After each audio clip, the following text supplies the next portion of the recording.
በዓለም ዙሪያ የምትገኙ የፈታ ሚዲያ ቤተሰቦችም ትኩስ የባህር ማዶ መረጃ ይዤላችሁ ቀርቤ ያለሁ። አስቀድማችሁ ሁላችሁ ላይክና ሰብስክራይብ ማድረግ ማድመጥ ጀምሩ። አርዕስተ ዜናዎቹ በቅድሚያ ፑቲን አሸንፈዋል። ዩክሬን ሙሉ ዶንባስ ለመስጠት ፈቃደኛ ሆናለች። ዜሌንስኪ ጦርነት ለማቆም ዝግጁ መሆናቸውን ከደቂቃዎች ፊትም ተናግረዋል። የብሪታንያ ሚዲያዎች እንደዘገቡት ከሆነ ትራምፕ ሩሲያን በጦርነቱ ማሸነፍ እንደማይቻል አምነዋል። ዩክሬን ዶንባስን እንድትተውም አስገድደዋል።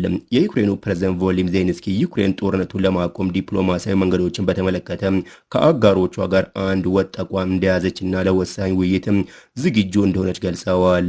ፕሬዝደንቱ ሰላም ወደ ቀድሞ ሁኔታው ለመመለስ በዲፕሎማሲና በፖለቲካዊ ደረጃዎች ለዩክሬን ቀጣይነት ያለው ድጋፍ ለሰጡት ለዓለም አቀፍ አጋሮች ምስጋና አቅርበዋል። ይህ በእንዲህ እንዳለ ኔቶ የኒውክሌር መከላከል ልምምድ በሩሲያ አፍንጫ ስር እያደረገ ነው። ሩሲያ ኔቶን ጸባጫሪ የኒውክሌር ልምምድ በቅርበት እየተከታተልኩት ነው ብላለች። ከ70 በላይ የ41 ሀገራት የጦር አውሮፕላኖችን በልምዱ ላይ ተሳታፊ ሆነዋል። በሌላ በኩል ትራምፕ ከፑቲን ጋር ሊያደርጉት የነበረው ስብሰባ ለምን እንደተሰረዘ ተናግረዋል። ትርጉም አልባ ለሆነ ስብሰባ ጊዜ ማባከን አልፈልግም ማለታቸውን አልጀዚራ ዘግቧል። የሩሲያው ፕሬዝዳንት ፑቲን ዩክሬን ሙሉ ዶንባስ ለሩሲያ ካልሰጠችም ስምምነት ብሎ ነገር የለም የሚል አቋም ይዘዋል። ይህ በእንዲህ ያለ ኪየቭ በዛሬው ዕለት የሚሳይል ዶፍ እንደዘነበባት ተዘግቧል። የሩሲያ ባላስቲክ ሚሳይሎች ኪየቭን ጨምሮ በደርዘን የሚቆጠሩ የዩክሬን ከተሞችና አካባቢዎች መምታታቸውን የኪየቭ ወታደራዊ ባለስልጣናትና የከተማ አስተዳደሩ ገልጸዋል። በርካታ የሩሲያ ሚሳይሎች የዩክሬን መሰረተ ልማቶችን ኢላማ ማድረጋቸውን ገልጸዋል። በተመሳሳይ መረጃ ሩሲያ በብሪታንያ ረዥም ርቀት ሚሳይል ተመታለች። ሞስኮ ለበቀል ዝታለች። በዩናይትድ ኪንግደም የተሰራው ስቶርም ሻዶ ሚሳይሎች የሩሲያ ኬሚካል ፋብሪካን ለማጥቃት ጥቅም ላይ መዋላቸውን ኢንዲፔንደንት ዘግቧል።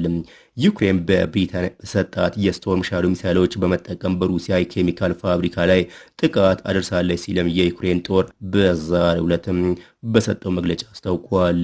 እነዚህን ሌሎችን መረጃዎችን በዝርዝር የምትሰሙ ይሆናል። በደርዘን የሚቆጠሩ የሩሲያ ሚሳይሎች በኪየቭ ላይ ዘንበዋል። ከፍተኛ ጉዳት ማድረሳቸው ተዘግቧል። የኪየቭ ከንቲባ ቪታሊ ክሊችኮ እንዳሉት ሩሲያ በዩክሬን ዋና ከተማ ውስጥ ባሉ በርካታ ወረዳዎች ውስጥ የሚሳይል ጥቃት ፈጽማ ከፍተኛ ጉዳት ደርሰዋል። መኖሪያ ቤቶች ተጎድተዋል፣ መኪናዎችም ተቃጥለዋል፣ መስኮቶችም ተሰባብረዋል ብለዋል። የአደጋ ጊዜ አገልግሎት የድሮን ፍርስራሽ ወደ ወደቀባቸው ቦታዎች መላኩንም ገልጸዋል። ባለስልጣኑ አክለውም በባላስቲክ ሚሳይሎች በተፈጸመው ጥቃት የደረሰው ጉዳት መጠንና ዋና ኢላማው እስካሁን አልታወቀም ብለዋል። ስለ ጥቃቱ ከሩሲያ በኩል ምንም አይነት ፈጣን አስተያየት የለም ሲል አልጀዚራ ዘግቧል። በኪየቭ አንድ የግል መኖሪያ ቤት በሩሲያ ጥቃት ሙሉ በሙሉ መውደሙም ተገልጿል። አንዲት አዛውንት ቆስለዋል ሲሉም የክልሉ ርዕሰ መስተዳድር በቴሌግራም ላይ ገልጸዋል። ይህ በእንዲህ ያለ ትራምፕ ከፑቲን ጋር ሊያደርጉት የነበረው ስብሰባ ለምን እንደተሰረዘ ተናግረዋል። የባከነ ስብሰባ ማድረግ ጊዜ አላባክን ማለታቸውን አልጀዚራ ዘግቧል። ትራምፕ ለስብሰባው መሰረዝ የሩሲያ ባለስልጣናትን ወቅሰዋል። የሩሲያው ፕሬዝዳንት ፑቲን ዩክሬን ሙሉ ዶንባስ ለሩሲያ ካልሰጠችም ስምምነት ብሎ ነገር የለም የሚል አቋም ይዘዋል። በሩሲያ ድርጊት የተበሳጩት ትራምፕን በቀጣይ በሞስኮ ላይ ምን አይነት እርምጃ ሊወስዱ እንደሚችሉ እስካሁን ግልጽ አልሆነም ሲል ሲኤንኤን ዘግቧል። ዋይት ሀውስ በዶናልድ ትራምፕና በቭላዲሚር ፑቲን መካከል ሊካሄድ የታቀደው የመሪዎች ጉባኤ መቋረጡን በይፋ ማስታውቋል። በአሜሪካው ፕሬዝዳንት ይፋ ከተደረገ አንድ ሳምንት ሳይሞላው ስብሰባው ቀርቷል። ለምን እንደዚህ አይነት ድንገተኛ ለውጥ እንደተከሰተ ያብራሩት ትራምፕ በሁለት ሀገራት መካከል ያለ ልዩነት የመሪዎች ጉባኤ ውጤታማ እንዳይሆን ማድረጉን ገልጸዋል። ትራምፕ የባከነ ስብሰባ ማድረግ አልፈልግም፣ ጊዜ ማባከን አልፈልግም፣ ስለዚህ የሚሆነውን እናያለን ብለዋል። ዋይት ሀውስ ሞስኮ በዩክሬን ጦርነት ለማቆም በሚደረግ ውይይት ላይ ለመሳተፍ ፈቃደኛ ባለመሆኗ ትራምፕ በጣም እንዳዘኑ ገልጸዋል። በአሜሪካ ውጭ ጉዳይ ሚኒስትር ማርኮ ሩቢዮ እና በሩሲያ አቻቸው ሰርጌይ ላቭሮቭ መካከል ሊደረግ የነበረው ዝቅተኛ ደረጃ ስብሰባም ለሌላ ጊዜ መተላለፉ ተገልጿል። የዋይት ሀውስ ባለስልጣናት ለኢንዲፔንደንት እንደገለጹት ወደፊት ለሚካሄድ የፕሬዝዳንታዊ ስብሰባ ምንም አይነት እቅድ የለም።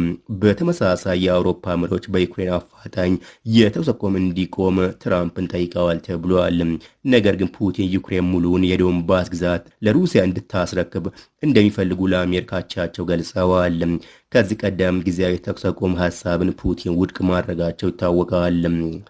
በሌላ መረጃ ኔቶ በሩሲያ አፍንጫ ስር የኒውክሌር ልምምድ ማድረጉን ቀጥሏል። ሩሲያ ኔቶ የኒውክሌር መከላከል ልምምድን በቅርበት ትከታተላለች ሲልም ክሬምሊን አስታውቋል። የኔቶ ቀጣይነት ያለው የኒውክሌር መከላከል ልምምድ እየተካሄደ ባለበት በአሁኑ ወቅት የሩሲያ ጦር በትኩረት እየተከታተለ መሆኑን ክሬምሊን አስታውቋል። በኔዘርላንድ የሚካሄደው የኒውክሌር መከላከል ልምምድ ከባድነቱና ዓላማውን በጥንቃቄ እንደሚመረምረውም የሩሲያ መንግስት ገልጸዋል። ሩሲያ ኔቶ ከዩክሬን ግጭት በኋላ ከባድ ወታደራዊ ፍጥጫ ውስጥ መሆናቸው እየታወቀ ነው። ኔቶ ጽኑ ቀትር ብሎ የሰየመውን ልምምድ ባለፈው ሳምንት የጀመረ ሲሆን ከ41 ሀገራት የተውጣጡ 71 የጦር አውሮፕላኖችም ተሳትፈውበታል። ይህ በእንዲህ ያለ ዩክሬን በሩሲያ የሚገኘው የኬሚካል ፋብሪካ ለመምታት የብሪታንያ አውሎ ነፋስ ሚሳይሎችን ተጠቅማለች። ይህ በእንዲህ ያለ ዩክሬን በሩሲያ የሚገኘው የኬሚካል ፋብሪካ ለመምታት የብሪታንያ አውሎ ነፋስ ሚሳይሎችን ተጠቅማለች። የዩክሬን ጦር ማክሰኞ እንደገለጸው በደቡብ ሩሲያ ብሪያንስክ ግዛት ለሞስኮ ጦርነት በጣም አስፈላጊ ነው ያለውን የኬሚካል ፋብሪካ ለማጥቃት አየር ላይ የሚወነጨፉ የብሪታንያ ሚሳይሎችን ተጠቅመዋል። የዩክሬን ጦር ኃይሎች ጠቅላይ ስታፍ በቴሌግራም የመልእክት መላላኪያ መተግበሪያ በሰጠው መግለጫ በአየር ላይ ስቶርም ሻዶ ሚሳይሎች ጨምሮ ከፍተኛ የተቀናጀ ሚሳይልና የአየር ጥቃት ተፈጽመዋል። የጥቃት ውጤት እየተገመገመ ነው ብለዋል። ፋብሪካው ባሩድ፣ ፈንጂና ሮኬት የሚያመርት የሩሲያ ቁልፍ ፋብሪካ ነው ሲል ገልጸዋል። የሩሲያ መከላከያ ሚኒስቴር በቴሌግራም ፖስት ላይ የአየር መከላከያ ክፍሎች በብሪያንስክ ክልል 57 የዩክሬን ሰው አልባ አውሮፕላኖችን አውድመዋል ብለዋል። ዩክሬን ከዩኬ ያገኘችው ሚሳይል ተጠቅማ የሩሲያ ኬሚካል ፋብሪካ እንዳጠቃችም አረጋግጣለች። ዩክሬን በዩናይትድ ኪንግደም በተሰራው ስቶርም ሻዶ ሚሳይሎች የሩሲያን ኬሚካል ፋብሪካ መምታቷንም የሀገሪቱ ጦር ማክሰኞ ገልጿል ሲል ቢቢሲ ዘግቧል።